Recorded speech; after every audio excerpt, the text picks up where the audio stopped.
आया भगिनी देश मंडळी करून येतो आणि पत्रकार बनवतो. बऱ्याच वेळेपासून कार्यक्रम सुरू आहे, त्यामुळे अनेकांची भाषणं आपल्या सगळ्यांच्या भावना लक्षात घेऊन आपल्याला थांबवायला त्याच्यामध्ये प्रामुख्याने सोबतही बंगल्याचं नाव भाषणात होतं ते करावं लागलं, प्रणिताताईचं नाव होतं ते करावं लागलं, जिल्हाध्यक्ष आमचे किशोरजी देशमुख होते त्यांचं नाव करावं लागलं.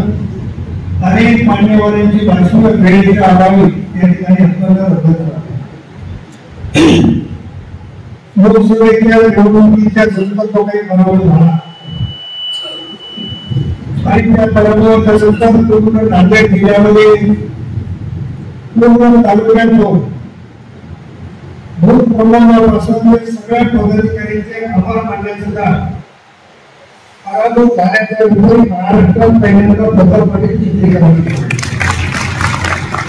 आणि त्या धर्तीवर आपला भाग होतो. भगवान आणि जनतांनी जनतेचे आभार मानले पाहिजे ही भावना ठेवून इथं कार्यक्रमाचं आयोजन केलं. परंतु आनंदरावजी शिंदे, तिरुपतीवर गणेशवर शंकरराव सगळ्यांचं नाव सगळ्यांनी सगळे झालेले आहे आणि त्यांनी मला सांगितलं की तुम्ही ठेवलेला कार्यक्रम रद्द करा. आम्ही जो कार्यक्रम ठेवला आहे त्या कार्यक्रमाला तुम्ही आवर्जून उपस्थित राहा ही विनंती करायला आम्ही तुमच्याकडे आलो. आणि त्यांनी त्यांच्या वतीनं रसाळीचा जेवणाचा कार्यक्रम ठेवला आणि मला पाहुणा म्हणून रसाळीच्या जेवणाला इथं बोलवलं, परंतु त्याचं रूपांतर बघितलं तर आताची जी काही सभा बघतोय की राज्याचा एखादा मोठा नेता रण्यानंतर जगू शकत होते त्याच्यापेक्षा मोठी सभा बाहेर गेलो. या स्टेजवर बघत असताना डाव्या साईडला जर बघितलं तर आपल्यापेक्षा अधिक पब्लिक डाव्या साईडला. मी बाहेर बघितलं, बाहेर काहीतरी किमान 1000 लोक तरी या गार्डन मध्ये बसून आहे.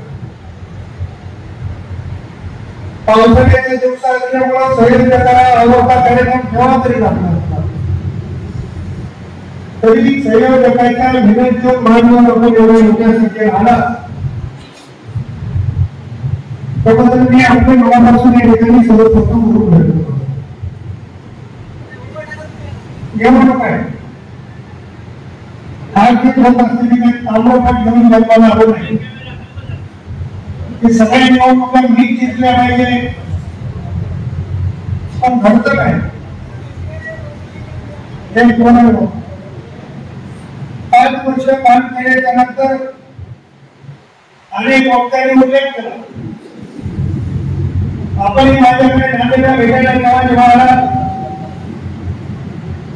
नांदेडच्या आजपर्यंतच्या इतिहासातला पहिला खासदार आहे की 24 तास चर्चेसाठी उपस्थित. मी माझ्याकडे आल्यावर कुठल्या जातीचा आहे, कुठल्या पक्षाचा आहे, कुठल्या धर्माचा आहे ते कधी विचारलं. माझी मनामध्ये भावना असायची की माझ्याकडे आलेला कुठलाही कार्यकर्ता कुठलाही मतदार त्याचं काम झालं आणि त्या भावनेने काम करत राहिलो. मी जेवढ्या लोकांसाठी 5 वर्षात काम केले तेवढ्या लोकांनी जर इमानदारी मतदान दिलं असतं तरी 1 लाख लोकांच्या वर 1 लाख मतांना निवडून आला. कोणाची जात आली आहे, कोणाचा लिंबू आणून आला, कोणाचे संवाद झाले आहे आणि त्यामुळे या निवडणुकीमध्ये प्राधान्य होता. जिल्ह्यामध्ये वातावरण मात्र असं होतं अशोकाची चव्हाणांचा प्रवेश झाला प्रत्येकाला असं वाटत होतं की आता ही जागा 1 लाख मतांना येणार आहे, 1 लाख मतांना येणार आहे, 2 लाख मतांना येणार आहे.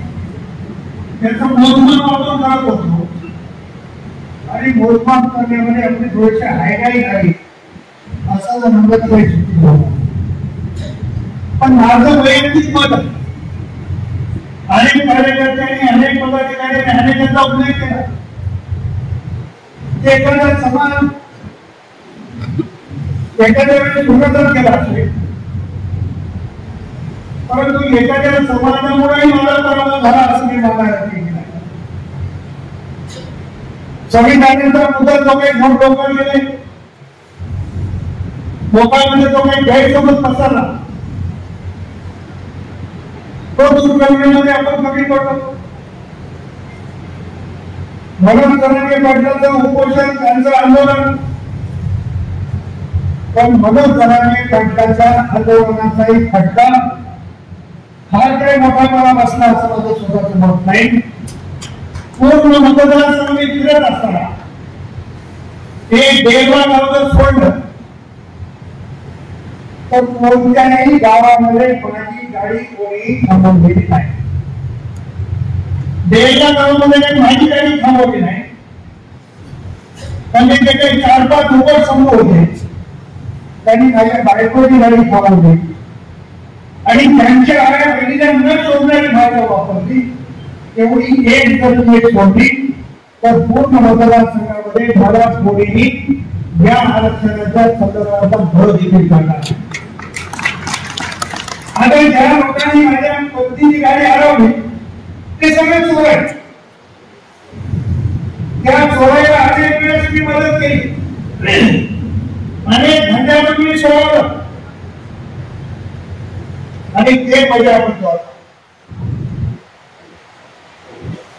अशा जर धंदा सोडल्या तर मला स्वतःला असं वाटतं की 5 वर्ष काम केलं असताना मी कुठं काहीतरी कमी पडलो, म्हणून माझा कोणाकडे धडा घेणार असं माझं वैयक्तिक मत. मला दोष पडावं नाही, मला राग पडावं नाही. कार्यकर्त्यांनी अतिशय भावनेने काम केलं,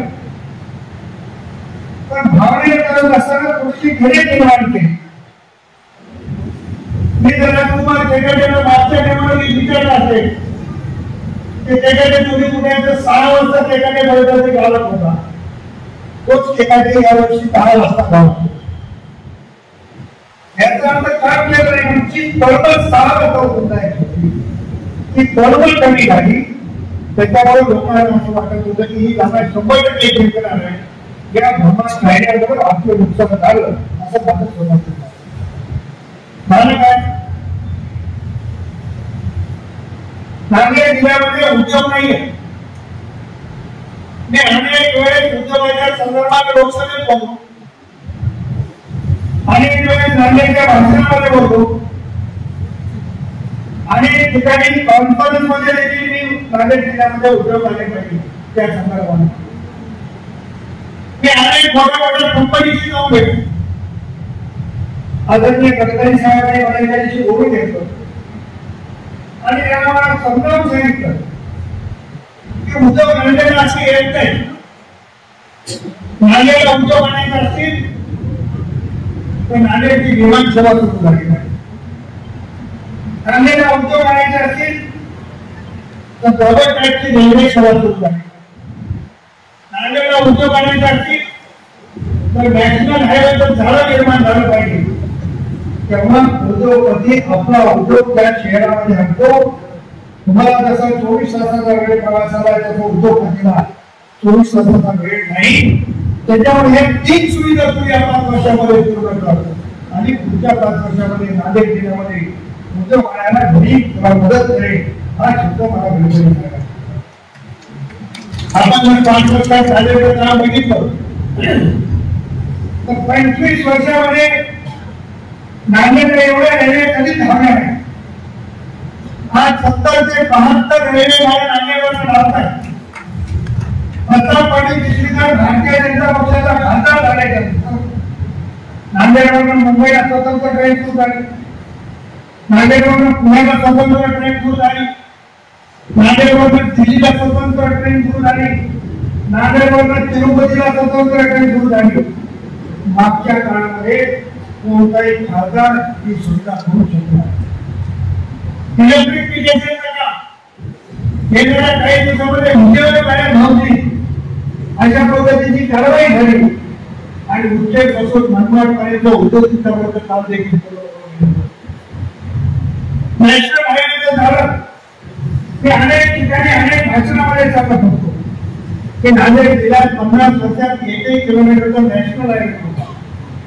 परंतु आता मोदी साहेबांच्या नेतृत्वात गडकरी साहेबांमुळे फडणवीस साहेबांमुळे नांदेड जिल्ह्यामध्ये नॅशनल हायवेचं जाळं निर्माण झालं. जवळपास 400 किलोमीटर नॅशनल हायवे त्याची किंमत 7,000 कोटी आहे. आपण नागपूरला असताना आपली परिस्थिती काय होती? आज नागपूरला नांदेड निघालं तर 2 तासामध्ये नागपूरला पोहोचतो असं जाळं निर्माण करण्याचा प्रयत्न म्हणजे उद्योग धंदे आणण्यासाठी ज्या मूलभूत सुविधा लागतात त्या सगळ्या सुविधा त्या ठिकाणी देण्याचा प्रामाणिक प्रयत्न केला. मला असं वाटलं की मी एक खासदार एवढी धडपड करतो. आता माझ्या सोबतीला 2 खासदार आले, एक अशोकराव चव्हाण आणि डॉक्टर अजित पवार यांच्या रूपात. आता आमच्या सगळ्या खासदारांची ताकद आम्ही लावू आणि नांदेड जिल्ह्यामध्ये बेरोजगारी दूर करण्यासाठी प्रयत्न करू अशा पद्धतीचा प्रयास. माझ्यासारखा कार्यकर्ता निवडणुकीत आला त्याच्यामुळे काही एवढं म्हणायला याच्याकडे करत नाही. मी ठरलो असं काहीच नाही. पण बाकी मतदारसंघातली जी मंडळी हरली त्यांची कारणं वेगळी होती आणि नांदेडमध्ये मी हरलो याची कारणं. पण माझ्या एवढा वेळ येणारा खासदार मी आजही पाहायला सांगतो महाराष्ट्रामध्ये दुसरा कोणताही खासदार नाही होणार नाही. आज एक खासदार देण्याचं मी मनापासून अभिनंदन करतो. पण 5 वर्षात त्याची किती वेळा भेट होणार आहे याचा फरक तुम्हाला कळायला संधी आहे. जसं 2009च्या निवडणुकीत मी विधानसभेत राहिलो आणि मी प्रत्येक वेळेस त्यांच्या सर्व सहकार्यांना सांगत होतो की ही निवडणूक मी पुण्यातून हारतो नाही, मी निवडणुकीत फक्त आपल्या माणसावर हारलो हे प्रत्येक वेळेस सांगतो. कारण 2004ला ज्या ताकदीने तुम्ही काम केलं 2009ला केलं नाही. पण 2009ला माझा पराभव जरी झाला तर दुसऱ्या दिवशीपासून कामाला लागलो खचलो नाही.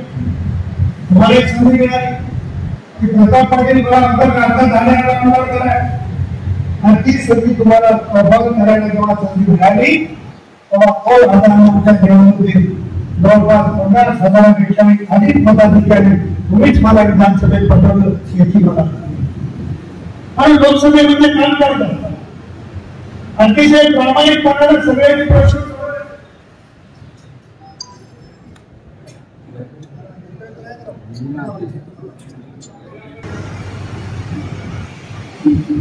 प्रामाणिकपणाने काम केलं. आज नांदेडमध्ये माझं पराभव झाला, माझे नुकसान झालं असेल, मलाही काही वाटलं असेल, पण माझ्यापेक्षाही नांदेडकरांचं फार मोठं नुकसान झालं. प्रताप पाटील तिकडे विजय झाला असता तर नरेंद्र मोदींनी ज्या दिवशी शपथ घेतला त्या दिवशी नांदेडमधून एक मंत्री केंद्रामध्ये झाला. पण नांदेडकरांच्या नशिबामध्ये विकास नाहीये असं मला दिसतो. पण राज्यामध्ये सरकार, केंद्रामध्ये सरकार आणि खासदार विरोधी पक्षाचा आता काय होणार आहे याच्यावर फार अधिक न. परंतु आम्ही जे काही तयार केलं होतं प्लॅन तो सगळा प्लॅन आम्हाला बाजूला ठेवावा लागला. त्यामुळं ज्या जनतेने मला मतदान दिलं, ज्या पद्धतीने माझ्यासाठी काम केलं त्या सगळ्यांना मी मनापासून या ठिकाणी निश्चितपणे आभार मानणार. आपली अपेक्षा खूप आहे की 2-3 दिवसापासून आमच्या लोकल चॅनलमध्ये लोक याच्यामध्ये काही मुलाखती ऐकतो. एक मुलाखत ऐकली, त्या मुलाखतीत त्यांनी सांगितले की 4 वर्ष झालं पंजाब मतदारसंघामध्ये काम करतो. 4 वर्षामध्ये मला पंजाब मतदारसंघ पूर्ण कळवलेला आहे. पंजाबच्या जनतेला परिवार आम्ही 30 वर्ष झाले आम्हाला उमेदवार नाही. 4 वर्षामध्ये बाहेर येऊन कोणी पुण्याहून आलाय, कोणी मुंबईहून आलाय. जसं काही हे मतदारसंघ म्हणजे प्रयोगशाळा काय दुसरी मुलाखत नाही. रिटायर झाल्याच्या नंतर 4.5 वर्ष झाले आपण पंतप्रधान काम करतो. त्या व्यक्तीने आमच्यावर एवढं प्रेम केले, प्रेम त्यांचं पैशावर केले, कुंभन केले, हे नंतर केले. पण लोक 4 वर्षात येऊन जर आमदार व्हायचे स्वप्न बघत असतील तर मी 1989 पासून काम करतो. मला मुंबईत त्याचे 10 वर्ष झाले, मुलीचे 5 वर्ष झाले. म्हणजे साडेला आमदार व्हायचं नाही.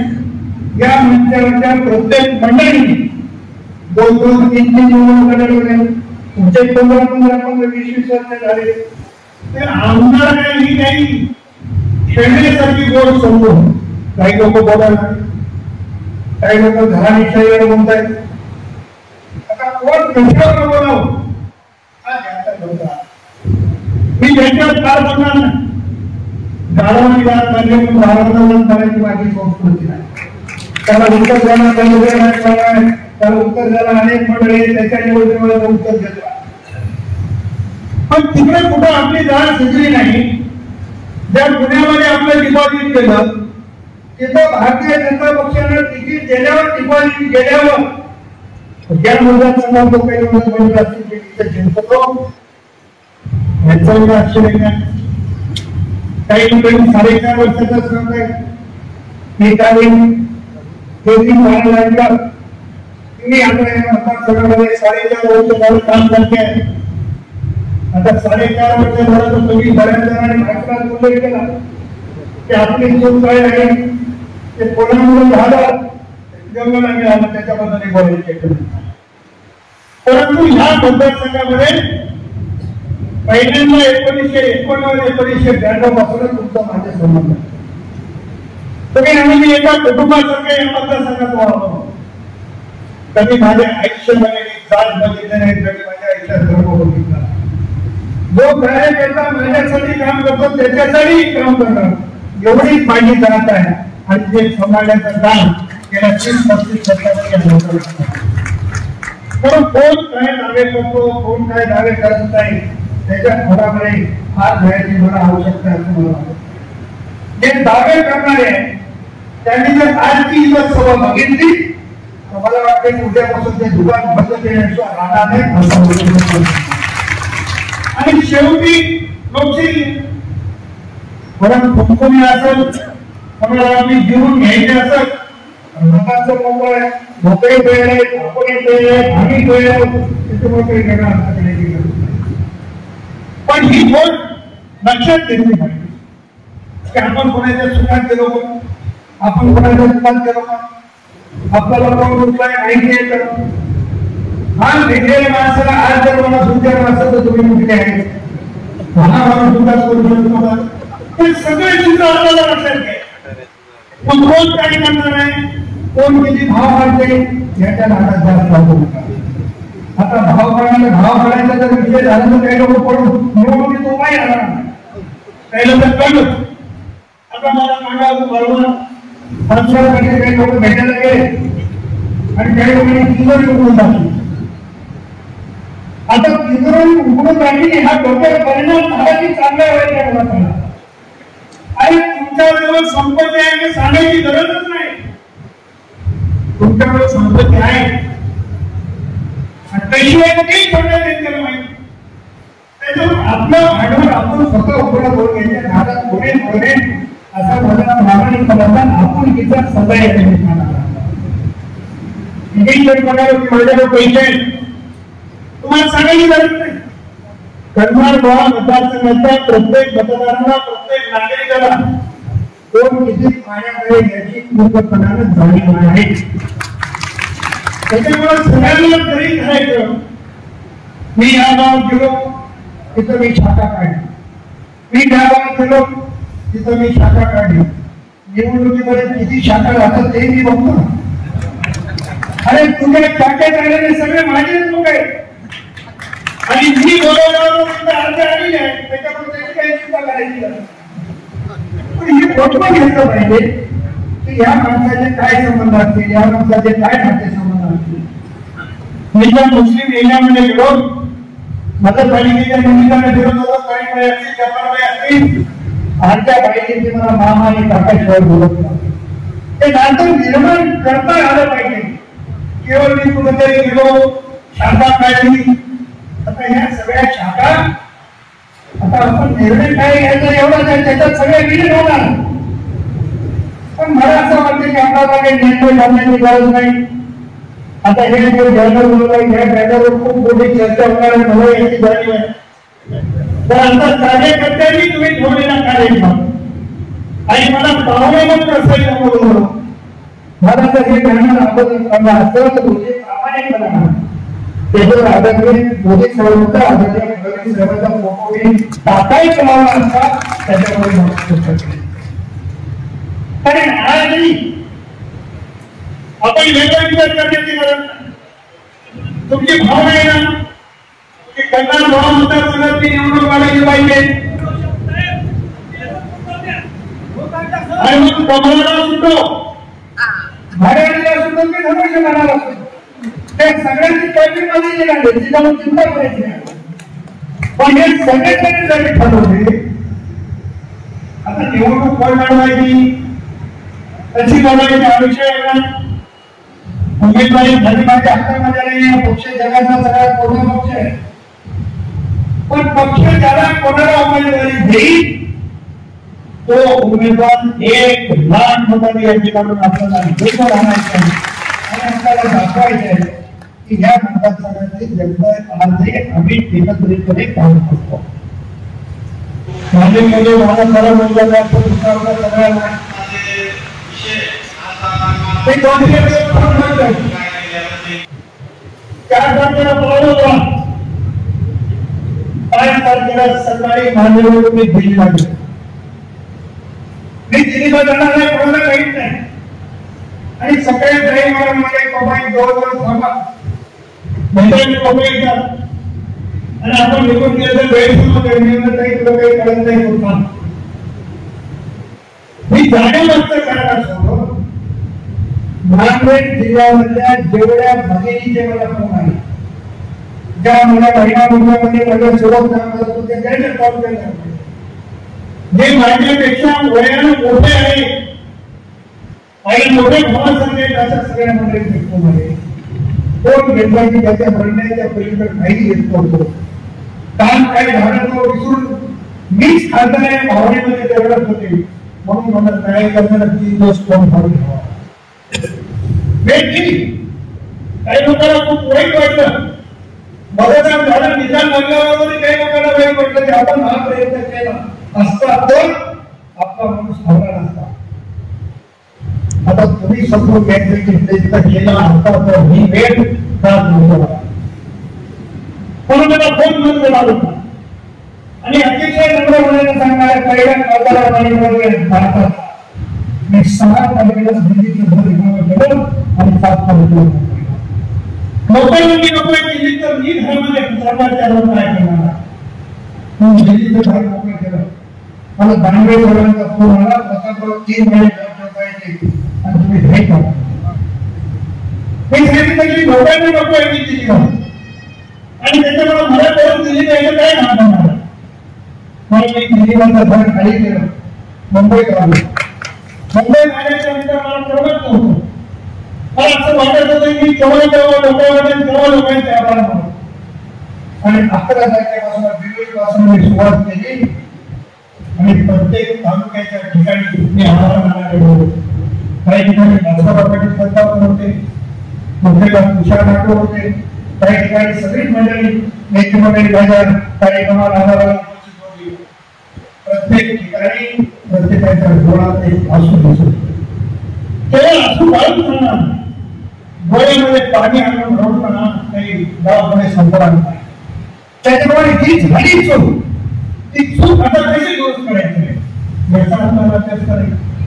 मागच्या वेळी मतदारसंघाने 70,000 मतांची आघाडी मान्य सुधाकररावांनी सोडणार दिली आणि मला खात्री होती की याही निवडणुकीमध्ये मान्य सुधाकररावांनी सोडणारे यांना या मतदारसंघातून मताधिक्य 100% मिळेल असा मला आत्मविश्वास. पण पुढे माझी शेती मला माहिती नाही, मला कोणावर दोष द्यायचा नाही. पण मला एक आपल्याला नम्र विनंती करायची आहे की आपण एकदा भूमिका घेतल्याच्या नंतर काही लोकांनी सांगितलं की सुधाकर सहकार्य येत नाही, खासदाराचं काम आहे आणि काही सांगितलं खासदाराचं काम फिरायचं नाही. ठीक आहे, सुधाकर सहकार्य येत नाही तो तुम्ही नवीन खासदाराला दिलं ना. आता नवीन खासदाराचा अनुभव घ्या.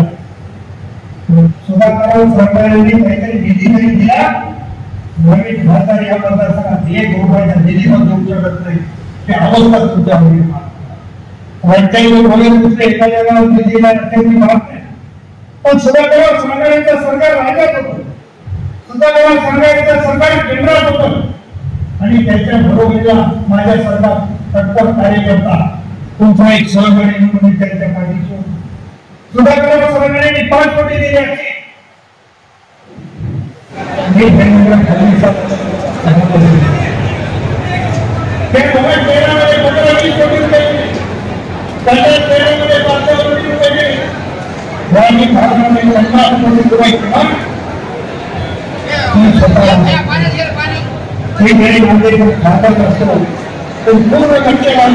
की तुमच्या पण आपण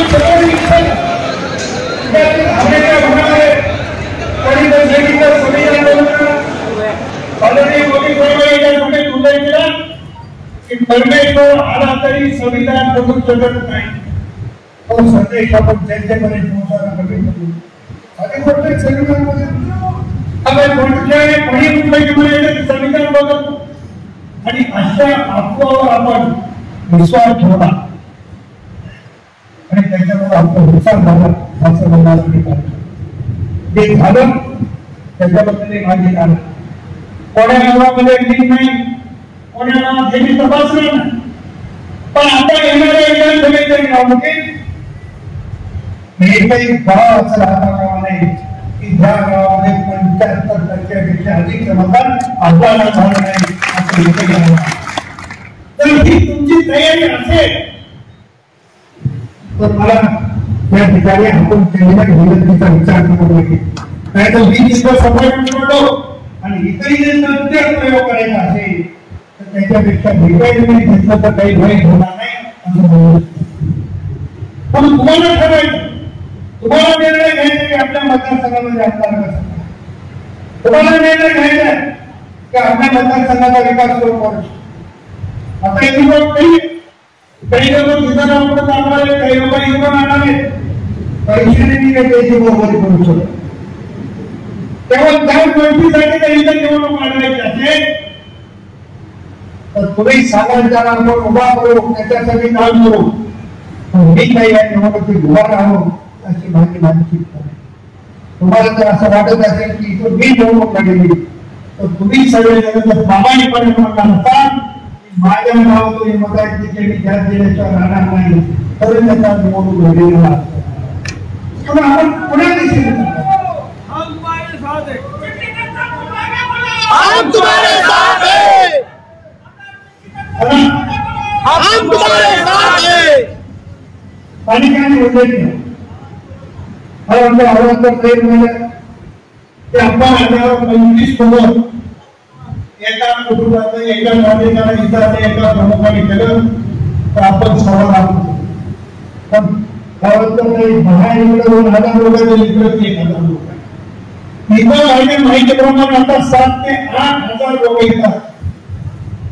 आता तुम्ही जर प्रामाणिकपणाने सांगितलं तर तुम्ही मी हा तुमचा निर्णय पक्ष श्रेष्ठीकडे कळवायला तयार आहे आणि पक्ष श्रेष्ठीकडे माझे तुम्हाला हात जोडताना भावना लक्षात घ्या. उद्या जर पैशाचं आम्ही कोणी दाखवलं, कोणी पुण्यामध्ये 4 वर्ष करतो, कोणी रिटायरमेंटला 4.5 वर्ष करतो, पण अशा लोकांना खाला देणार नाही. हात वर करून प्रामाणिकपणाने सांगितलं मला वाटतं की कोणती ताकद या जगातली आपल्याला होऊ शकणार नाही एवढी ताकद या ठिकाणी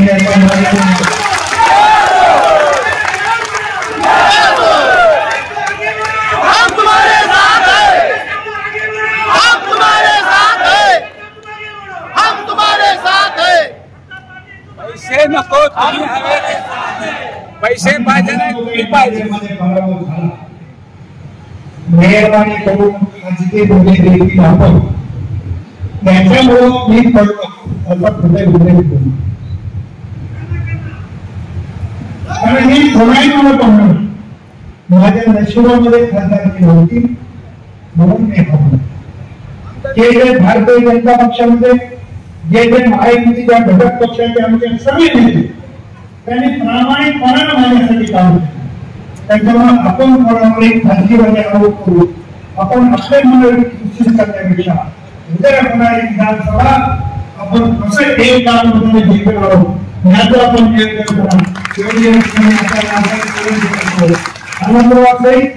ज्यांनी ज्यांनी हे सगळे टीम आज रसाईचं जेवण आम्हा सगळ्यांना ठेवलं त्यांचे मनापासून आभार मानतो.